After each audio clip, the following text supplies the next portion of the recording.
السلام علیکم dear viewers, آپ دیکھ رہے ہیں پرسنالٹی اینڈ بکس اور میں ہوں آپ کا ہوسٹ شبیر احمد۔ نسیم حجازی کا ناول خاک اور خون بر صغیر کی آزادی کی جد و جہد، نظریاتی کشمکش اور مسلمانوں کی اجتماعی سیاسی بیداری کو ایک جذباتی، تاریخی اور فکری انداز میں پیش کرتا ہے۔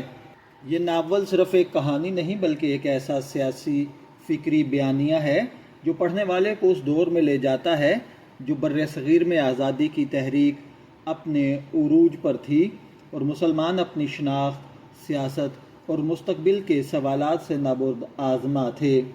خاک اور خون کا بنیادی مرکز بر صغیر کے مسلمانوں کی قربانیاں، انگریز سامراج کے خلاف جد و جہد اور دو قومی نظریے کی فکری بنیادوں کو اجاگر کرنا ہے۔ ناول میں دکھایا گیا ہے کہ کس طرح مسلمان نوجوان اپنے ایمان، غیرت اور نظریے کی حفاظت کے لیے ہر قسم کی قربانی دینے کے لیے تیار تھے۔ نسیم حجازی اس ناول میں یہ واضح کرتے ہیں کہ آزادی صرف سیاسی نعرہ نہیں بلکہ ایک نظریاتی جنگ بھی ہے جس میں کرداروں کی سوچ، ایمان اور مقصد سب کچھ آزمائش سے گزرتا ہے۔ ناول کی کہانی مختلف کرداروں کے گرد گھومتی ہے جو آزادی کی تحریک میں مختلف کردار ادا کرتے ہیں۔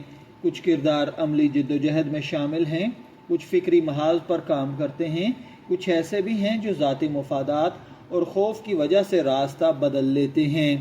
کہانی میں ہمیں انگریز حکومت کے ظلم و جبر، مسلمانوں کی سیاسی کمزوری، تحریک آزادی کی اندرونی تقسیم، نوجوانوں کا جوش و جذبہ اور قربانیوں کا لازوال داستانیں دینے والا طریقہ سامنے آتا ہے۔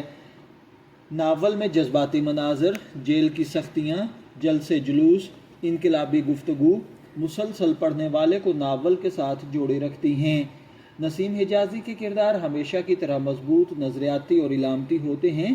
کچھ کردار ایمان اور قربانی کی علامت ہیں، کچھ کردار منافقت اور مفاد پرستی کی نمائندگی کرتے ہیں، جبکہ کچھ کردار تبدیلی اور بیداری کی تصویر پیش کرتے ہیں۔ یہ کردار محض افسانوی نہیں لگتے بلکہ تاریخی حقیقت کے قریب محسوس ہوتے ہیں جو پڑھنے والے کو سوچنے پر مجبور کرتے ہیں کہ آزادی واقعی کس قیمت پر حاصل ہوئی۔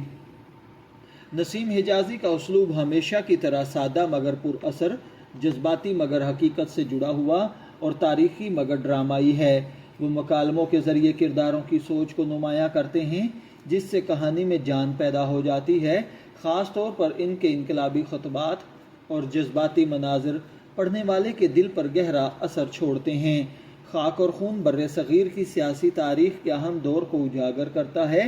اگرچہ یہ مکمل تاریخ کی کتاب نہیں لیکن یہ تاریخی واقعات کو فکشن کے انداز میں اس طرح پیش کرتا ہے کہ پڑھنے والے کو وہ دور حقیقت کے قریب محسوس ہوتا ہے۔ یہ ناول خاص طور پر تحریک خلافت، مسلم لیگ کی جد و جہد اور آزادی سے پہلے کے سیاسی حالات کی جھلک پیش کرتا ہے۔ اس کے اگر مثبت پہلوؤں پر غور کی جائے تو مضبوط نظریاتی پیغام اس میں دیا گیا ہے، جذباتی اور اثر انگیز کہانیاں بیان کی گئی ہیں، تاریخی ماحول کو خوبصورت عکاسی کے ساتھ پیش کیا گیا ہے، کرداروں کو واضح حق و باطل میں تقسیم کیا گیا ہے جو کہ پڑھنے والے کو سوچنے پر مجبور کر دیتا ہے۔ خاک اور خون ایک ایسا ناول ہے جو صرف تفریح نہیں دیتا بلکہ نظریاتی شعور بھی پیدا کرتا ہے۔ یہ کتاب پڑھنے والے کو سوچنے پر مجبور کرتی ہے کہ قومیں صرف زمین سے نہیں بنتی بلکہ قربانی، ایمان اور نظریے سے بھی بنتی ہیں۔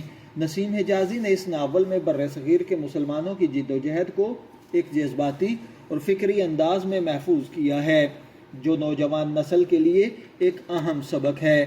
اگر آپ کو تاریخی، نظریاتی اور جذباتی ناول پسند ہیں تو خاک اور خون آپ کے لیے ایک بہترین انتخاب ہے۔